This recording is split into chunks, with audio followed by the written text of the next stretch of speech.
আজকে আমি তোমাদেরকে নিয়ে যাব রাজবাড়িতে। তাই দেরি না করে সম্পূর্ণ ভিডিওটি দেখে নাও। তো ওই জায়গায় যাওয়ার পর আমি প্রথমে অবাক হয়ে যাই, কারণ আমি সেখানে দেখতে পাই এখানে তো রয়েছে একটি পুলিশের ট্রেনিং সেন্টার।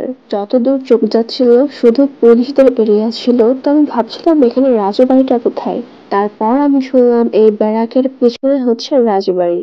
আমরা যখন ছিলাম তখন প্রায় সন্ধ্যায় হয়ে গেছিল ধরা যায়, কারণ আমরা 5টা বাজে ওখানে গিয়েছিলাম। আর তাই আমরা সিদ্ধান্ত নিয়েছিলাম আমরা আগে সম্পূর্ণ এরিয়াটা ঘুরে দেখব, তারপর আমরা প্রাসাদের সামনে গিয়ে কিছু ছবি উঠাবো। প্রাসাদের আশেপাশের অন্যান্য ভবনগুলো জনসাধারণের জন্য উন্মুক্ত ছিল না। এই সম্পূর্ণ এরিয়াটি পুলিশদের আন্ডারে রয়েছে। এখানে পুলিশদের কিছু প্রশাসনিক ভবন, অস্ত্রাগার এগুলো রয়েছে। এগুলো হচ্ছে পুলিশদের এরিয়া, অর্থাৎ ওদের প্রশাসনিক ভবন। আর এর পরেই রয়েছে পার্কের মতো ছোট্ট একটি এরিয়া, সেখানে ছিল একটি পুকুর।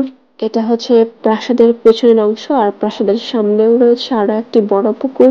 এই এরিয়াটিতে বাচ্চাদের জন্য খেলার ব্যবস্থা করা হয়েছে, নাগরদোলা, বিভিন্ন রাইডের ব্যবস্থা করা হয়েছে, আর ছিল খাবার দাবারের ব্যবস্থা। আর এখানে ছিল কিছু হরিণ আর বানর। তো আমরা প্রথমে হরিণ দুটো দেখতে গেলাম।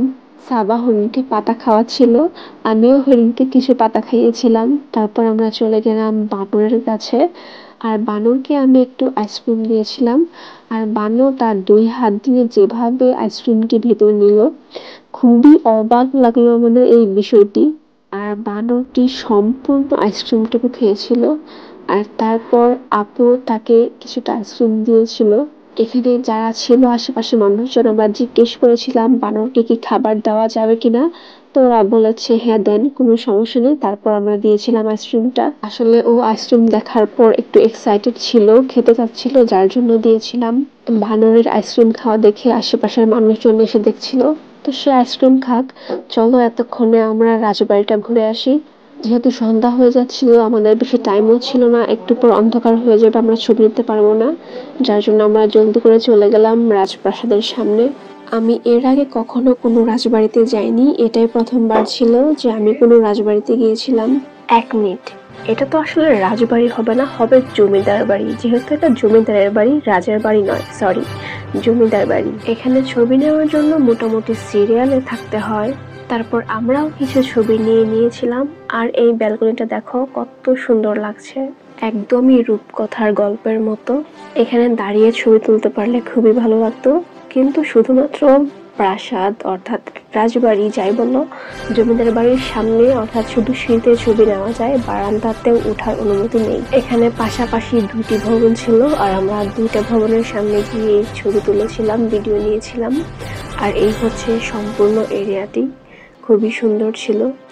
2টি প্রাসাদই দেখতে প্রায় একই রকম ছিল।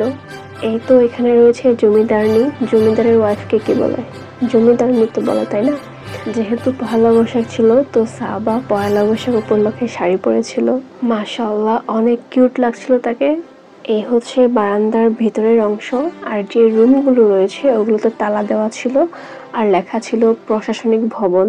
তারপর সন্ধ্যা হয়ে গিয়েছিল, আমাদের রওনা হতে হয়েছিল। মাগরিবের আজানের সাথে সাথে পুলিশ বাঁশিতে ফু দিচ্ছিল। তারপর ফেরার পথে আমরা রাস্তায় একটি মেলায় গিয়েছিলাম, গ্রামীণ পহেলা বৈশাখের মেলা। আর ওই মেলায় একটি কনসার্ট হচ্ছিল, সেখানে শিল্পী পহেলা বৈশাখের গান গাচ্ছিল। মোটামুটি ভালোই মানুষজন ছিল, ছিল নাগরদোলা, নৌকা, আরও ছিল বিভিন্ন রকমের খাবার, জিলাপি, বিভিন্ন কসমেটিক্স, খেলনা। তো সাবার জন্য আমরা সেখান থেকে কাচের চুড়ি নিয়েছিলাম।